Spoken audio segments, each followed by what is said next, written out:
So just to give a couple examples, we can ask ourselves, what does it mean to be an intelligent person, or a good spouse, or a hard worker? What are the specific actions an intelligent person, or good spouse, or hard worker takes? Is my definition of a good spouse accurate? On what do I base my definition of premise, and so on? So the answer to the second question of whether or not her self-concept is changeable is that she can change her self-concept. And the process of therapy is focused in significant part on helping her realize just who she is and what she does. In other words, therapy would be focused on helping her to change her self-concept because it is fundamental to her psychology. The fact that Sharon has free will, meaning she can choose to evaluate her premises, standards of value, and self-evaluations, means she can determine if what she thinks is realistic and rational. And then once she undertakes that process, she's now in a position to change those things as appropriate. As she alters her concepts and premises, she'll also alter the standards of value and specific behaviors associated. Remember our formula: premises, standards of value, self-evaluations. Standards of value indicate particular behaviors. When you change the standards, you change the behaviors. She'll change the course of her actions and be far more likely to achieve what she seeks.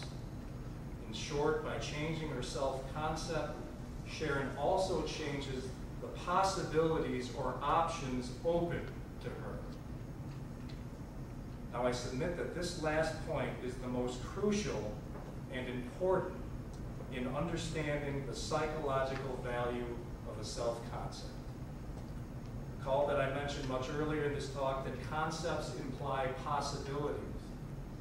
They identify aspects of reality that one may never have experienced firsthand, but nevertheless know or can reasonably believe exist.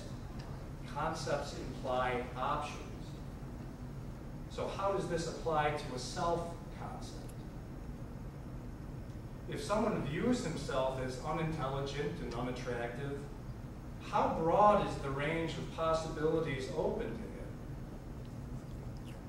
him? If, as in the case of Sharon, one views himself as a helpless victim, what possibilities are open to him? In both cases, what is the person's potential?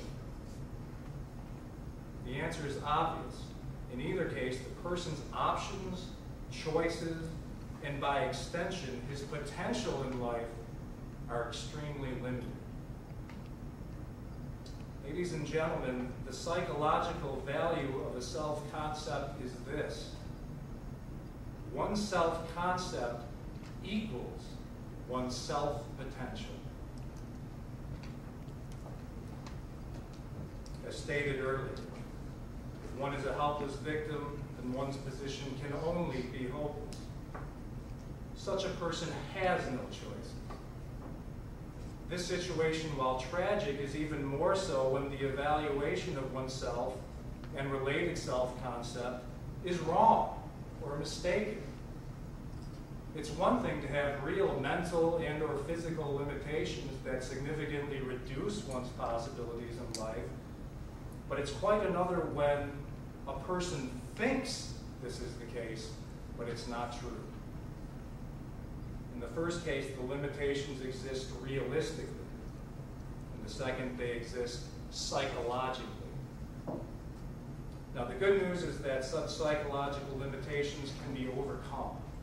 A person on his own can choose to put forth the effort required to understand what he thinks, why, whether it's realistic, and ultimately change his views.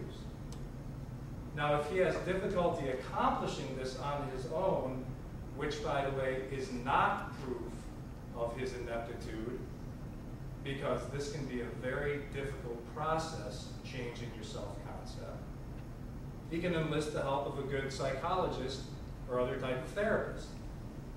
Change won't occur overnight, but it'll happen much more quickly than if you didn't attempt it at all. To summarize, a self-concept is an answer to the questions, who am I, and am I affected? It's a fundamental summary evaluation of one's existence in terms of efficacy.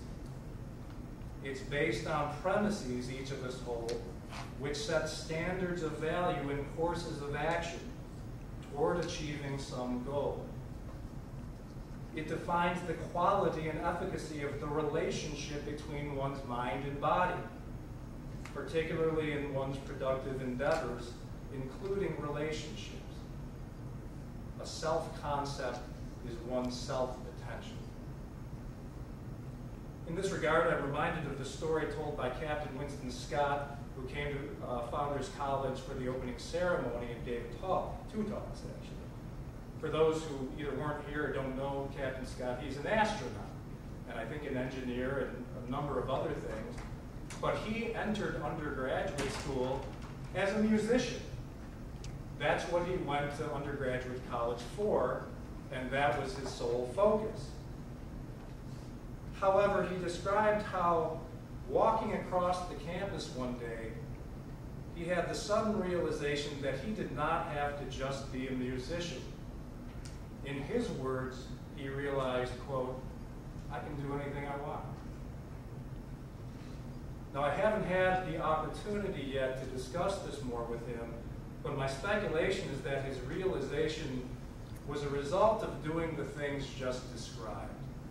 That is, I believe he was asking himself questions such as, who am I?